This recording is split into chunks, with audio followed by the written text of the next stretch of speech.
Were there boos or... No, thank you. Right, I'm ready, yeah. So, this isn't the Riordan family tree. There is an uncanny resemblance, actually, when I looked at it. It was worrying me. These are the stereotypes that we see too much. So, the north is stuck in the past, the south is a money-grabbing whatever. And, of course, things are different. The reality is different. London, I'm not here to slag off London, because I think London is a brilliant city. It's the political, cultural, commercial capital of the UK. It's a world financial city. It's great that we're 2 hours away from it. So that's brilliant, because it's just that far. It's a bit like your relatives, really. You know, you're just near enough, but just far enough. And but we don't want to be London. There's that Undertones song, My Perfect Cousin, and it's a bit like we're always compared to them, and we're never going to succeed. So my thought is, what if the North was a country? What would we call it? Would we call it Northern England? No, we'd call it the North, because we'd stand out in the world. And there'd be all sorts of debates to have, but you know, where the boundaries. We'd have a flag. This is a flag put together by the North West. It's a stylised St George's Cross. There's the surfboard in for the North East. There's a surfboard in Angel. There's the Yorkshire Rose in the middle, and the North West is the other bit. Where would the capital be? Well, it'd have to be Leeds, wouldn't it? I'm in charge here, so I'm going to say it's Leeds. But we've got 5 national parks, the Lakes, the Dales, Northumberland. We've got Liverpool, Manchester, Hull, York, Newcastle. What a fantastic group of cities. Now, we might lose our G7 seat, our place in the world. But that means fewer meetings, no nuclear weapons, and no wars. What's not to like? And we're bigger than 127 countries, all of the countries on that slide. We might go for the pound, but we might have our own currency, the Ludo. This was designed a few years ago. We'd have a great economy, the 21st biggest economy in the world. This is the North. You know, look at this, Asda, AstraZeneca, all the brilliant independents. And look at our science base, 31 universities, 20 Nobel Prize winners. We discovered oxygen. We discovered IVF, the Higgs boson particle.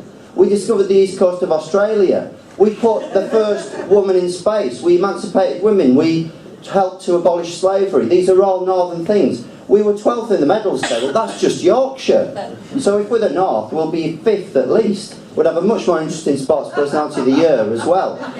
We win the Premiership 7 times out of every 10, so we might as well have a Northern Premier League. That gets Leeds back in the Premiership, which is work in progress, never mind surfing, Tim. And Middlesbrough as well. Look at the artistic, cultural, comedic talent that we've got. We have the Beatles, we've got the Arctic Monkeys, we've got Judi Dench and Rowan Atkinson, all these people. You know, how can you say that this is an area in decline? This is an absolutely brilliant, vibrant part of the world. We were the birthplace of modern sculpture with Hepworth and Moore, and we've got national treasures like Hockney. But you never hear this story. So when you start to think about the North like that, you start to realise that we do play a role. We keep the lights on in London, actually, and if the Scots have got their oil, we'll take onto our balance sheet the North Sea gas. If fracking can sort out the mini earthquakes, then we'll be rich. So now, okay, we might not want to be a country, but what Tim was talking about earlier is really true. 9 out of 10 of the decisions that affect this city, affect the North, are taken in Whitehall. We're the most centralised country in the Western world, except for Albania. When we want to put a roundabout in, or stop up a little part of Merrion Street, we have to ask the Secretary of State. This is ridiculous, with all that talent and potential and everything else that I talked about before. So surely, we need devolution. We need devolution so that you don't have to have a different card when you get on the bus or the train or a taxi or whatever. We want people to get into jobs. There are 300 different funding streams at the moment if you want to get someone into a job. And we have to apply to all of them. So why can't we do that in one for us in the North? The reality is that my generation, I guess we're Generation X, you know, have had our hands tied too much by London, the centre and Whitehall. And actually, Generation Y, some of which are in the room, I can see, you need the freedom and the power to do things differently, to surf in the way that Tim said. We not only got the biggest annual sporting event in the world to this part of the world, but we did the best ever. And the reason it was the best ever was because it was about the community, the people of the North, taking it from the bottom up.